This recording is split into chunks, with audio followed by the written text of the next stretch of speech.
Hi there friends, welcome back to my channel. Today I am sharing with you our little homeschool space. We spent 5 months living in an Airbnb and with friends and just have been in a very transient state. And so we finally have our own space again, and for the first time we have a designated homeschool space. For the first few months of our school year, starting in August, we actually spent a lot of time just at our kitchen table, and there's nothing wrong with that. I absolutely loved being able to just grab our basket of books and sit down and do school wherever, and we still do that pretty often. But today I want to share with you just what our little space looks like. This is our formal dining room, but it's actually a space that I've been using during the day as just a space for us to do our homeschool work, our afternoon occupations, and all that fun stuff. We have another breakfast nook that we eat at, and then right now we just kind of use this as our homeschool space, but it's a formal dining room, so you'll kind of see a bunch of different things in here. So here's a little tour. Right behind me is a beautiful hutch that I actually thrifted. I'm gonna try to show you as best I can. This is actually the full space. So that's our dining room table. The rug is, yeah, just don't pay attention to the decor because I'm still in the middle of trying to decorate. But basically this little corner and that little corner are our homeschool supplies. And then we obviously sit at the table together to do our schoolwork. There's some really beautiful light in here, which I'm very thankful for. Okay, here's our little hutch. I actually thrifted this secondhand. And it's a gorgeous little hutch, and we just, filled it with all our homeschool stuff. I knew I needed something like this in our formal dining room to put all our homeschool things in. So here it is. This is our infamous art cart. I have a blog post that I did on this a really long time ago. And inside the art cart is just, the top is like writing supplies, pencils, markers, colored pencils, sharpener. The second little tier is paper, and the third tier is their nature coloring books or notebooks or any extra things that get stored down there. I have our timetable, and I have a whole video on our timetable, so go watch that if you want to. I'll link it in the description. But this is our family timetable, and we just are able to reference that. We have it hung up. And then basically these are our homeschool books right here, and this is just some random decor I threw up there. And then these are our CMEC books. This is a lot of our nature books, and we use those every single day, and we're switching them out with our main basket, which is that right there. And each day I'll pull from whatever books we have, and these also are our like artist study, chalk drawing. These are books that we use every week, this guy and this guy here, and I'll put them in the basket and then bring the basket over to the table. So you can do this anywhere. You don't have to have a pretty hutch to do this, but it's just a really good little method to kind of put what we're using for the day in the basket, bring the basket over. This is my logbook. I also have a video on how I use the logbook to inform my weekly lesson plans for each week. I do not plan everything in advance. I take everything in the pace that my daughter takes it, so it's really nice. This is my Cmec binder, and underneath are all my daughter's notebooks. Let's see. I have a video coming soon on notebooking, and I'm very excited about it. But these are all her notebooks. There's so many in there, and it's a whole basket full of them. This is her geography notebook. I am going to share a little bit more about narration and notebooking in 2 videos coming soon. But I wanted to give you guys a tour of this space so you can see what I look like. Okay, so yeah, that's the top. And then down here, I have more notebooks. That's a book of centuries down there. I don't know if you can see. Those are all our artist prints stored in there. This is our math basket. So this is my Form 1 student. She's 6, and then this is my toddler's math basket. I have a video on what I keep in the toddler math basket. And then I have the General Classical Preschool menu of handicrafts here. I really love this. I always keep it handy. You can't really see it that well, but I keep it taped there. And then I keep this one. These are the attainments of a child of 6. So I keep that top of mind, just kind of informing my everyday. So I love to have those. This is my mom supplies drawer. If you can't tell, I really like organization. I get it from my grandmother. She's a saint. This is the kids supplies drawer, so everything that is kid friendly. Crayons, glue, stuff they're allowed to access. This is our extra crayons, and then these are extra wooden letters. And this is our geography sand tray. So we use the kinetic sand in our weekly geography lesson. So down there, I'm not gonna open it because it's really hard to open with two hands, but that big long drawer is where I keep more white baskets like that. I got these at Target, by the way, a long time ago. And I keep white baskets down there, and that's where we have our nature journals and all of the supplies we need for chalk drawing, brush drawing, and clay work, which are things we do once a week. We have lessons in those as part of our afternoon occupations. Okay, and if this is all gibberish to you, don't you worry. I plan on sharing all good things Charlotte Mason with you this year. Now that I am back in action making videos again, I want to share the goodness of Charlotte Mason. Okay, so this area here, there will be 6 prints, 1, 2, 1, 2, 1, 2, and now there'll be 6 prints for the term. As per Charlotte Mason Education, we study 3 artists and 3 composers per year, 1 per term, and so we study 6 works by this artist here, and I always display them afterwards with the names. And we'll place number 4 here this week.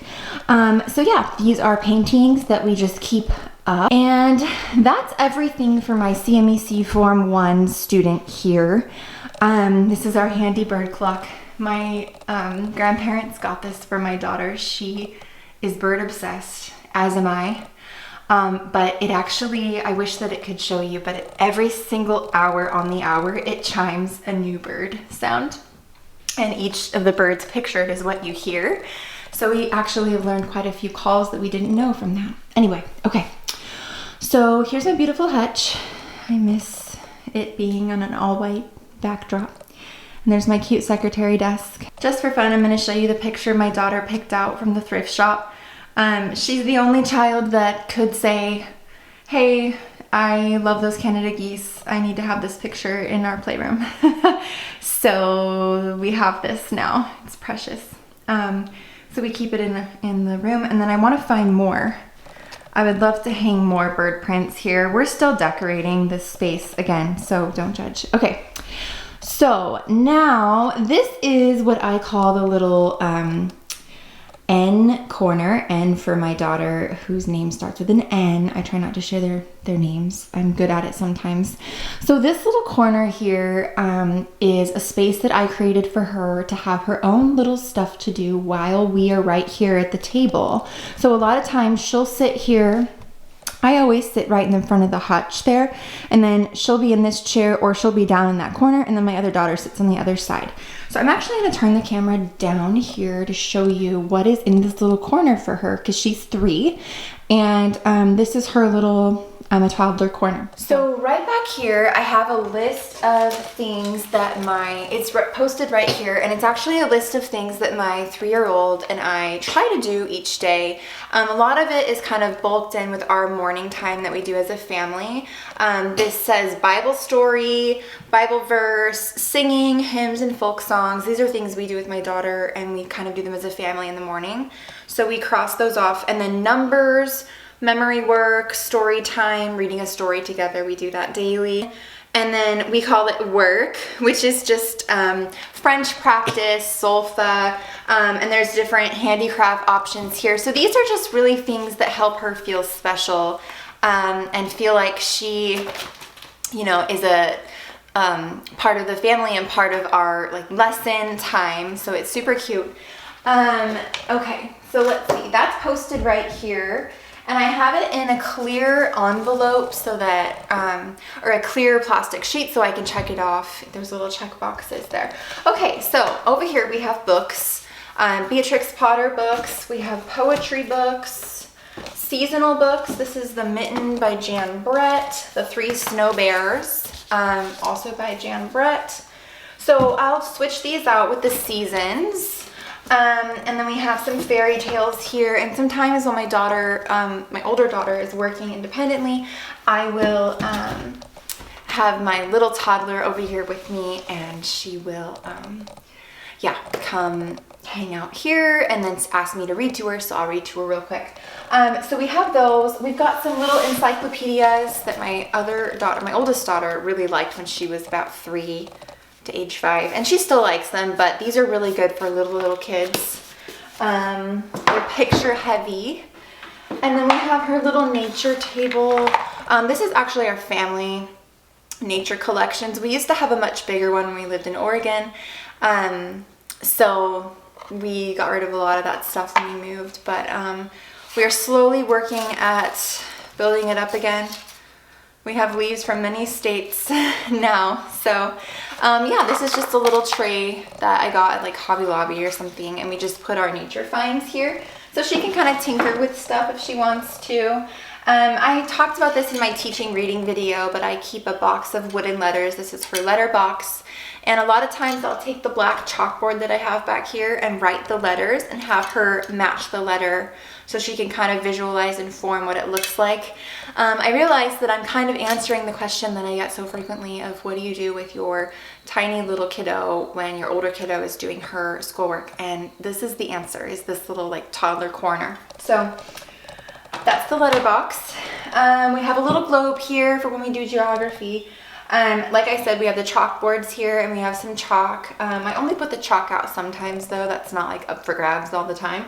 I just store it here because I use it almost daily for her letter activity. And that's like totally her pace. I talk about this in the teaching reading video, but you really want to keep her, or you really want to not like force them to do that. It's something they want to do and it's like a game to them. So, okay, and then these two baskets, oh, sorry. Okay, this is another thing I have is just those little flashcards that she can look at the pictures. These are from General Classical Preschool. I love these. I laminated them. I made them on my own. So they're here. And then in these two baskets here are some toys. And they're open-ended toys. And I switch them out every couple of weeks just to keep it exciting. So it's not the same stuff all the time. So this is a little Noah's Ark. Super cute little Noah's Ark with some animals, some wooden animals. I got this at Bella Luna Toys, I think. I'll try to find the link for you. So we have those. We have some peg dolls. These are from Goldilocks and the Three Bears. So I switch these out. I have a lot of these, and I'll just set them up here. And she can play with those. And then that's it for this basket. So not a lot of stuff. I don't want to overwhelm her with a bunch of stuff. I just want to have enough for her to keep busy. And then we have some little animals here, some tigers, little figurines that she can play with, and she'll kind of mess with them. And lastly, this is one of the things I have in here. I have a lot of wooden games that I switch out, but this is just a little pattern tile game that she can play. So that's it. That's our homeschool space. Let me know if you guys have any questions or if this was helpful for you. I'd love for you to, if you haven't already, subscribe to my channel. Be sure to like this video. And if you have any questions, let me know in the comments, or you can send me an email. All the information for the corresponding blog posts and everything should be in the description, and links to any products will also be in the description. So hopefully that's helpful for you. Thank you so much for watching, and I'll see you next time.